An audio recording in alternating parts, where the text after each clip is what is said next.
Hi, I'm Chris Kennedy of Kennedy's Country Gardens. We're going to talk today about one of the most popular plants and the most asked about plant in the garden center. We're going to talk all about the world of hydrangeas. We get hydrangea questions just about every day in the garden center, and I want to try to help answer some of them. I thought we would start with talking about like a general description about different varieties, but if you're looking for this in more depth, you can see some of our successive videos that we're going to do.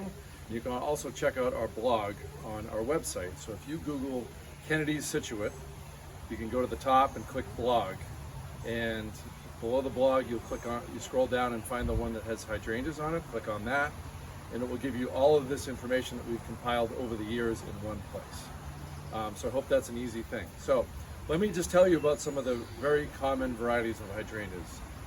This is a large leaf hydrangea. It's often called mop head hydrangea. They have like big ball-shaped flowers. Most people recognize them because they're blue, but they also come in pink as well, and we'll get into that in a little while. But this is the most common type of hydrangea.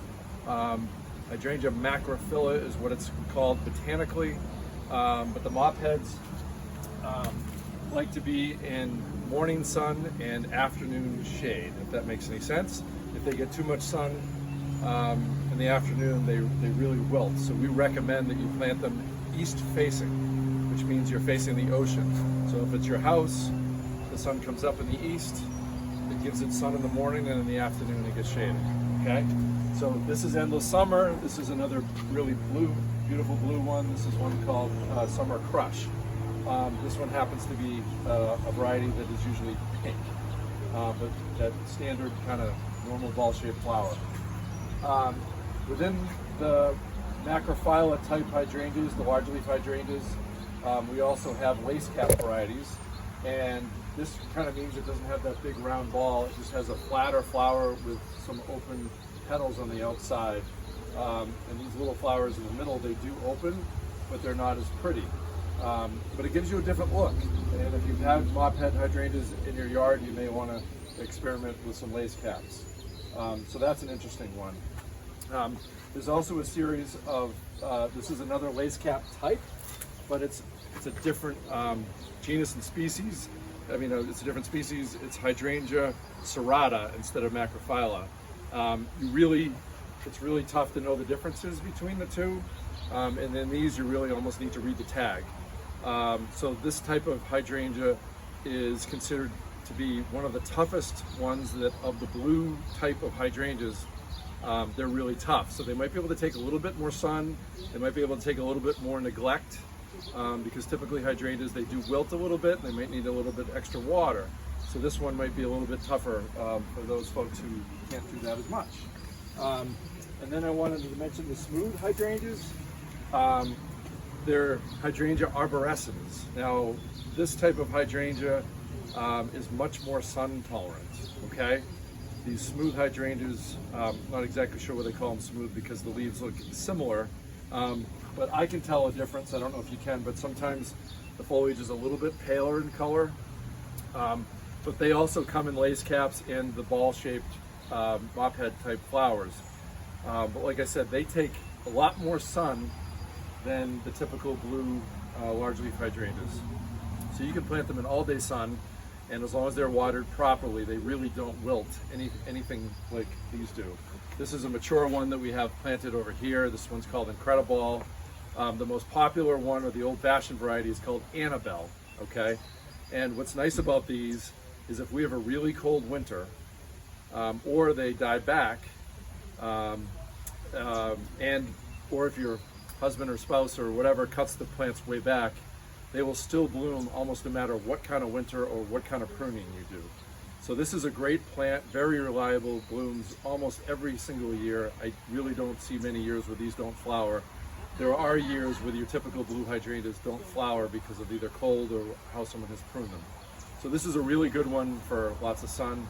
There's many different varieties, and we'll go into that in a future video. Okay. I also want to mention the panicle hydrangeas. These are the ones that typically bloom late summer. where most hydrangeas start blooming in June and July, this one is going to be August or September. This happens to be an early blooming type of the panicle hydrangeas, but most of them are going to start in August. And as you can see, they become actually bigger flowers. This variety isn't as big as some of them, but they can actually be 6, 12 inches tall on the blooms. They start almost a greenish color, and then they turn white, and then many of these varieties turn a pink or a burgundy. Again, they can take a lot of sun. The standard varieties will get 6 to 12 feet tall, so they're about twice the size of your normal hydrangeas. But there are some new dwarf varieties. So limelight has become the most popular variety of panicle hydrangea. Again, starts the green, then turns pure white, and then turns pink and burgundy towards the end. But there are now dwarf varieties of these, like Little Lime and Bobo. So there's a lot more applications for them. And again, if you have more sun than shade, we usually recommend either one of the arborescens types or the panicle type hydrangeas. If you have a lot of shade, you can use some of the blue types. You can also use the oak leaf hydrangea. This is also distinctive. This looks very similar to the panicle hydrangea. It's got a longer flower, and they open individually along the flower stems. But this is very distinctive in the fact that it has a leaf that is shaped kind of like an oak leaf or a maple leaf. So it is much more distinctive and much more shade tolerant. Most of these varieties get in that like 6 to 8 foot range, kind of like a panicle hydrangea, but this one is like a panicle hydrangea that takes the shade, and the panicle hydrangeas that like the sun. And then there are a couple of climbing hydrangeas that I wanted to mention. Many people are familiar with this. Unfortunately, climbing hydrangeas only come in white. You don't get the blue on this, and they don't change color or anything like that. But these are great for either a part sun or a shady spot. Technically, they can take full sun or they can take full shade. I think the foliage is best when they're in more shade than sun. We have one planted here on the property, and it grows right up a wall. It will grow up a tree trunk, which is kind of interesting. And you can also grow this as a bush if you keep it pruned. I've seen people use them near walls where they cascade kind of over a wall. I've even seen people use it as almost like a ground cover. So there's a lot of versatility with the climbing hydrangea. This is Hydrangea petiolaris. And then there is one that is called the hydrangea vine, but it's really got a funny name. It's called schizophragma, and it has kind of an interesting flower, or it has an interesting flower just like climbing hydrangea, but they also have a white and a pink. So it has a little bit more of a two-toned foliage, if you can see that. It's like almost like a white and a green.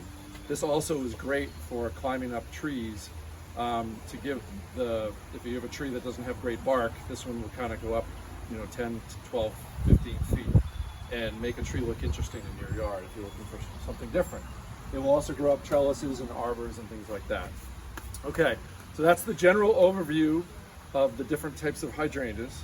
If you want to learn more information, stay tuned for some more videos, and be sure to check out our blog and our website, kennedyscountrygardens.com. Thank you.